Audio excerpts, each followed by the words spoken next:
Hola a todos y bienvenidos a Coffee Break Spanish. Welcome to another live lesson. This is coming to you at 11 a.m. in the UK. We are broadcasting to the Coffee Break Spanish Facebook page and our Coffee Break Languages YouTube channel. So wherever you're watching, you are very welcome. And indeed, if you're watching the replay of this, because right now you're tucked up in bed, then you're also very welcome. We've tried to change the time each day this week. This is part of a 4-day event. We've been doing 4 live workshops every day. And this is part of our Spring Forward with Your Language Learning event, helping you move forward with your language skills in just a little bit every day, because that's what it's all about. A little bit of learning that goes a long way, because all those little sections, the little times that you spend on language learning all add up. So it's also to give you the chance to experience the club, the Coffee Break Club, because this is a system that we've built that will help you move forward with your language learning, because we provide a huge amount of content there, and I'll tell you a little more about that a bit later on. For now, let's find out who we have watching. Let me press this button. We've got Rob joining us from Oregon. My goodness me, you are indeed madrugando. You're up very early this morning, or perhaps you've not gone to bed yet. But Rob, you're very welcome. David is in North Berwick, but en este momento estoy en Scarborough, in Inglaterra. I went to Scarborough for a holiday when I was, I think, 3 years old. And I don't remember much, but it's a very nice place, I'm led to believe. We've got Francis saying hola. Oops, didn't press the right button there. Francis, hola, Father Francis. Sheena's saying hola. Richard is in Dublin in Ireland. Great to have you here. And Christina is in Switzerland. And Christina was early this morning. That's what we like to see. Lots of you joining us this morning. And as I say, if you're watching in the replay after the event, then of course you're also very welcome. Now, we have tried to put together the club. We've basically, over the past 4 days, we've been doing different types of videos. So the day before yesterday, we were discovering the world, and we learned about toros en las carreteras. On Monday, we found out a mystery location. We guessed a mystery location with Donde me encuentro hoy. And yesterday, we did some translation challenges with Marina. And today, we're focusing on grammar, because we're going to be looking at an interesting grammar point, a very interesting grammar point with Concha, and that is por and para. So we'll be getting onto that in just a moment, but let me explain a little, because this is all part of our club, the Coffee Break Club. And the Coffee Break Club is, basically we set out to create something that will help you move forward with your language learning in little steps, because as I say, for us, little steps are very important, and taking just a coffee break length each day to do your Spanish learning will make a massive difference in time. And as we try to think about the best way to create this content and share this content, we started to think about using, for example, YouTube, because YouTube, we can share content on YouTube, but sometimes YouTube can be a little bit distracting because there's so many other things on YouTube. We wanted it to be more like a kind of Netflix experience, where you've got one destination that you go to and you can look through lots of different types of content, decide what you want to watch, or in our case, learn, and then do so easily, but also access it, for example, on your device, your mobile device, and download it to your device so you can take it with you while you're, on a train or on a plane or something like that. In fact, what we did was kind of model it along the idea of the fitness apps. So like Apple Fitness Plus or Peloton, where you can do a 20-minute cycle ride, or a half-hour run, or a 10-minute Pilates class, or a half-hour meditation. Different types of activities, all building towards you getting fitter. And in a sense, that's what we wanted to replicate. All different type of activities building towards you getting fitter in a language learning sense, getting improvement or improving in your language skills with building your Spanish every day with a little bit of an activity. And that's how we came up with the club. It's an on-demand library of video lessons where you can access hundreds of video lessons with expert teachers. The activities are varied, and you can access this on our web platform or indeed on our Coffee Break TV app. And I'll be showing you that a little later on. But for now, let's get into our learning, because we need to say hello to Concha. Let me see if I can press the right button here. We are going to be looking at those very interesting but very tricky words sometimes, por and para.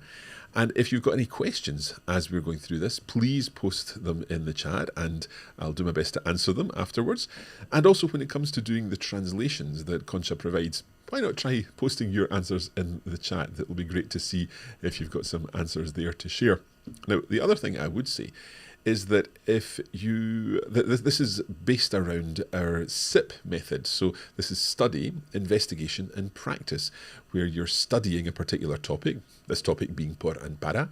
Then we're going to investigate it further with some examples and then practice it with some translations for you to put into practice what you've learned or what you've reviewed. So let's hand over to Concha for a SIP video on how you use por and para. Vamos a ver. Hola, me llamo Concha y te doy la bienvenida al club. I'm back today with another grammar video. In this case, we are going to study the topic of por versus para. This is going to be an overview of the uses of these two prepositions and when can we identify where to use which. We are going to follow our SIP method and this is study, investigation and practice. Pues yo estoy preparada. Si tú lo estás, vamos a empezar.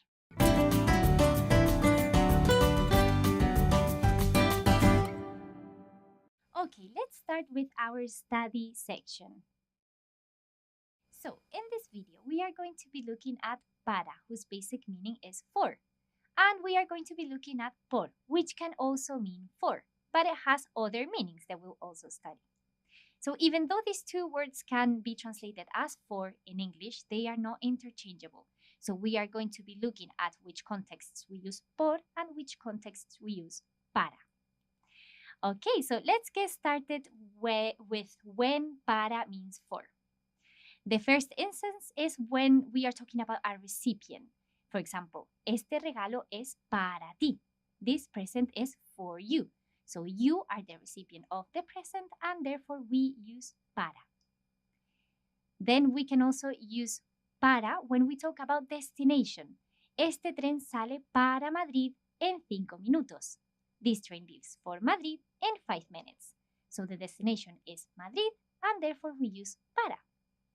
But para also has another meaning that is slightly different and this is when we talk about a purpose. In English we would say something like in order to. So let's have a look at an example. Estudio español para comunicarme con la familia de mi novia. I study Spanish in order to communicate with my girlfriend's family. So the purpose is to communicate with my girlfriend's family. And therefore we use para comunicarme.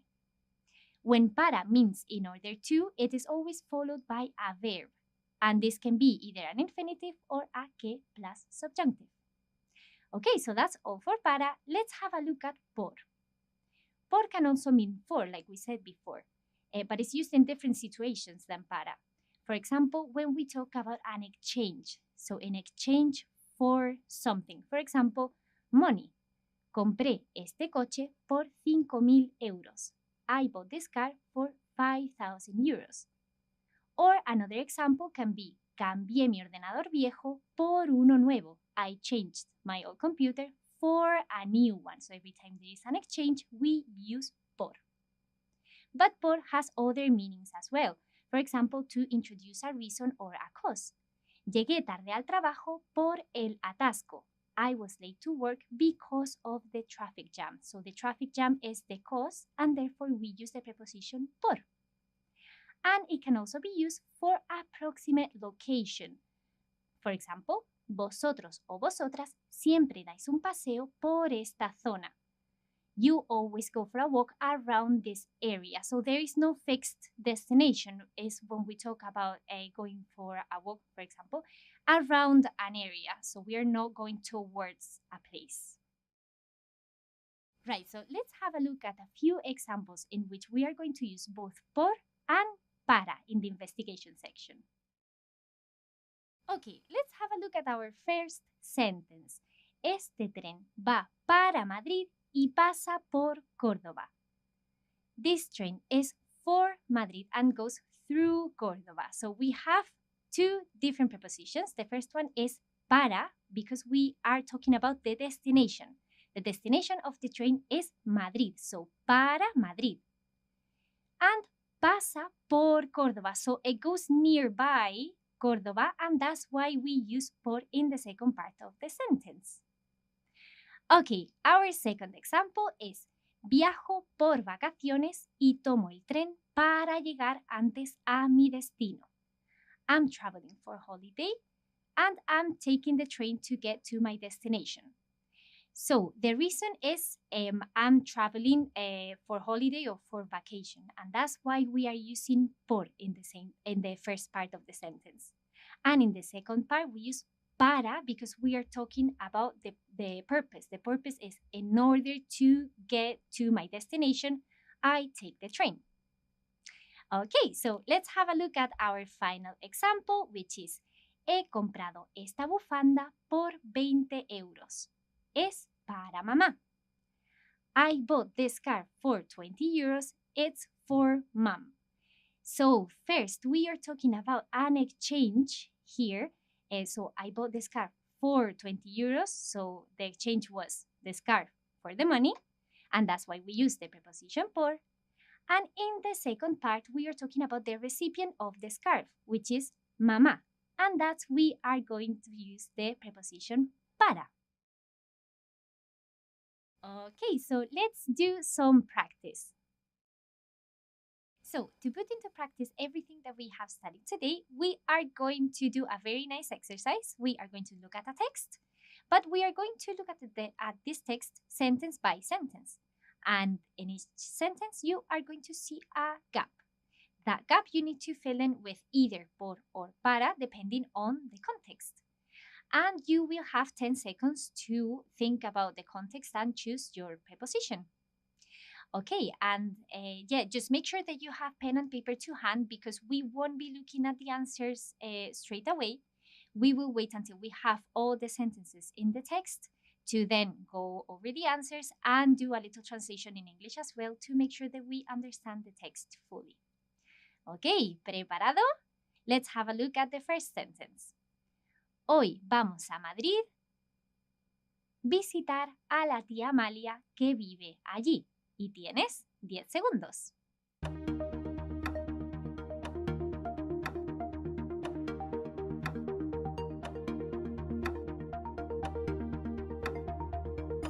Y tiempo. Y vamos a la siguiente frase. Nos gusta andar el Parque del Retiro todos juntos. Y tienes otros 10 segundos.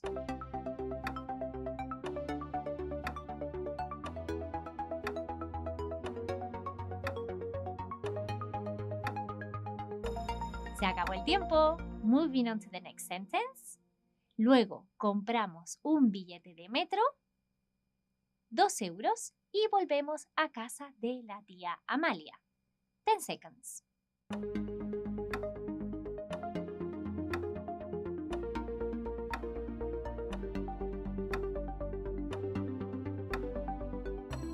Tiempo. Siguiente frase. Tenemos regalos nuestros primos pequeños. Y tienes otros 10 segundos.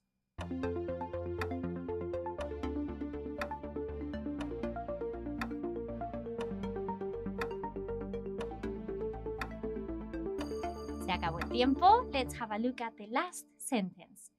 Luego vemos una película de animación. Lo hacemos, ellos, porque nosotros preferimos ver una película de acción. Y tienes otros 10 segundos.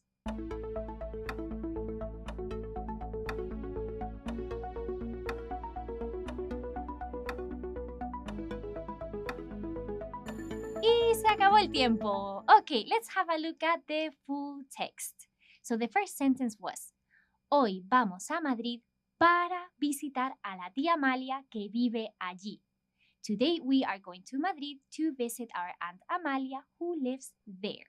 So we are using the preposition para here. And why? Because this is the purpose of the trip.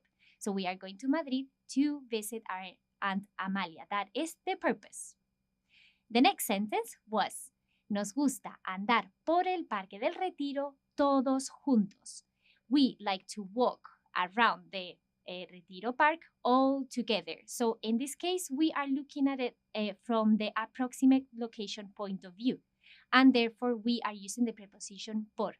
However, if you wrote para, this could also grammatically be correct, because if we said nos gusta andar para el Parque del Retiro todos juntos, we would be implying that el Parque del Retiro is our destination. So in this context, it doesn't fit as well, but is grammatically correct, and your answer would be perfect. Okay, moving on to the next sentence, it would be: luego compramos un billete de metro por 2 euros y volvemos a casa de la tía Amalia. So later we buy a metro ticket for 2 euros and we come back to Aunt Amalia's house. So in this case, we are using the preposition por. And why is that? Because we are exchanging the money for the ticket. And remember that exchanges, we always use the preposition for. Perfecto. La siguiente frase era: tenemos regalos para nuestros primos pequeños. So we have gifts for our little cousins. So in this case, we are talking about a recipient, and that's why we use para. So who are the gifts for? They are for our little cousins. Our little cousins are the recipient, and therefore we use para. Muy bien, and the last sentence was: luego vemos una película de animación. Lo hacemos por ellos porque nosotros preferimos ver una película de acción. So later we watch an animation movie. We do it because of them, because we prefer to watch an action movie. And that might have sounded a little weird there. We do it because of them. But that is because they are the reason why we are watching this kind of movie. And that's why we are using the preposition por. If we said para, it would sound a little weird because they are not the recipient of anything, really. They're not the destination of anything. They're actually the reason why we watch one kind of movie instead of the other. Ok, muy bien. Buen trabajo. Perfect. So before we finish, let's have a little recap of what we have studied. So we saw the uses of para. We saw that the basic meaning was for. And we saw that por can also mean for, but it also has other meanings. So the uses of para were: for a recipient, for example, este regalo es para ti. For a destination, este tren sale para Madrid en 5 minutos. And for a purpose, and in this case we would say in order to. Estudio español para comunicarme con la familia de mi novia. And let's have a look at por as well. We would use por when we talk about an exchange. So in exchange for something. For example, compré este coche por 5,000 euros. We would also use por to introduce a reason or cause. Llegué tarde al trabajo por el atasco. And lastly, we would use por to express an approximate location. Vosotros o vosotras siempre dais un paseo por esta zona. Perfect. So that was everything for today. Good job for sticking with me until the end. I hope you have learned a lot with this SIP video.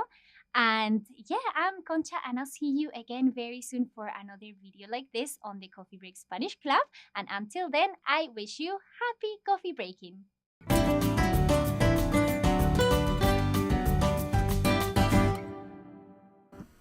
Muchas gracias, Concha.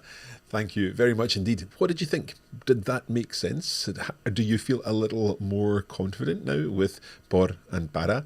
It is something that every learner struggles with, certainly at the beginning of learning about por and para, because you kind of think that both words mean for, and sometimes they do, but of course, as Concha explained, por in particular has other meanings and other ways in which you use it. And hopefully by going through those example sentences, and hopefully by doing the full paragraph where you had to put in each of the pors and paras, that has helped you identify the difference between these two words and the ways in which they are used. Now, as we said, this is part of our Coffee Break Club, and the club is a whole collection of videos just like this. So you can see here we've got videos in French, German, Spanish, and Italian. And if I scroll down to the Coffee Break Spanish Club videos and click on See All, then here you can see all of the content that we currently have, and we're adding new content all the time. So there's our Por and Para video here, this with the SIP video, our study, investigation and practice. But we've got other SIP videos, the imperfect about regular verbs and the imperfect. We've got reflexive verbs, the perfect tense, how to say I would like in Spanish, the present tense, and so on. Lots of different topics here in our SIP videos. But the SIP videos are just one type of video in the Coffee Break Club, because we have also our discovery videos where we're talking about Los Misterios de la Isla de Pascua, Vamos a la Feria, La Isla de Robinson Crusoe, Amor entre Micrófonos, muy interesante esa. We've got our vocabulary and challenge videos in the 5-minute series.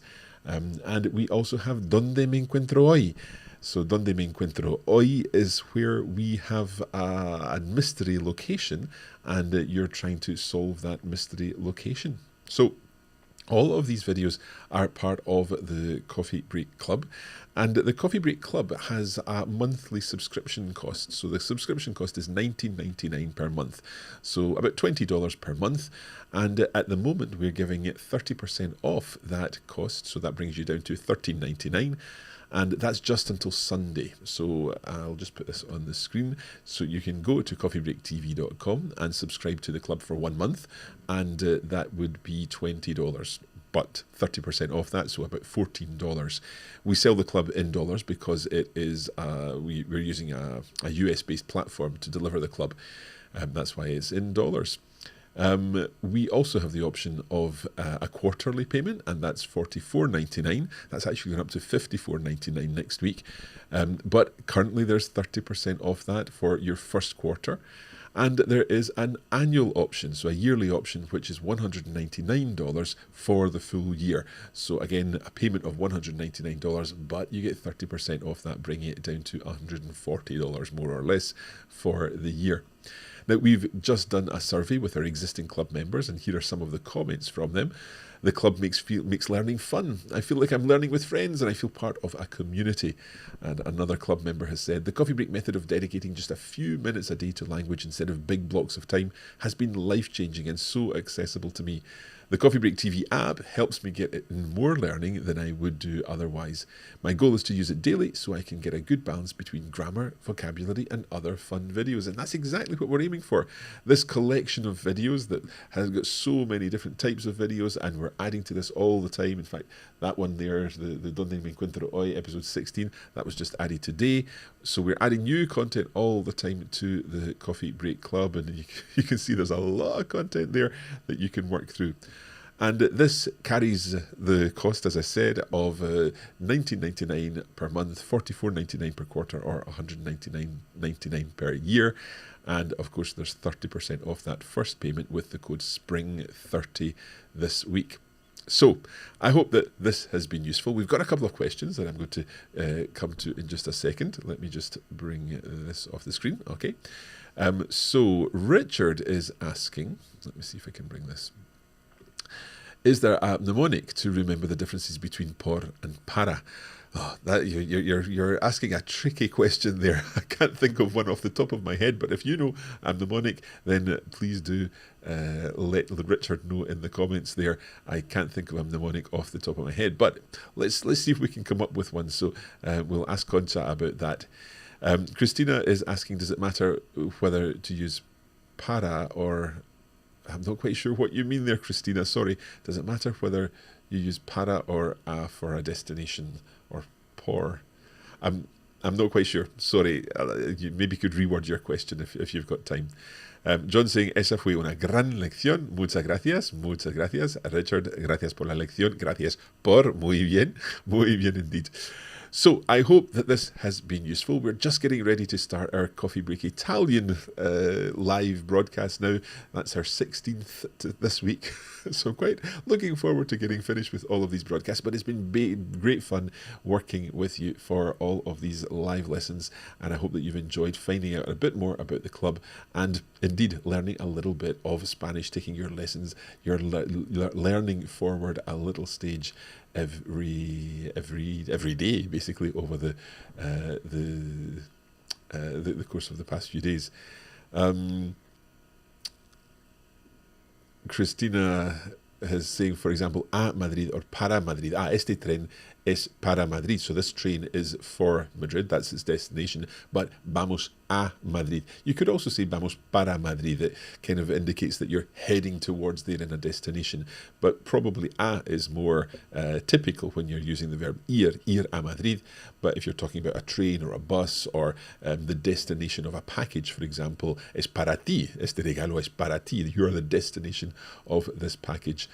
So, Christina, I hope that helps.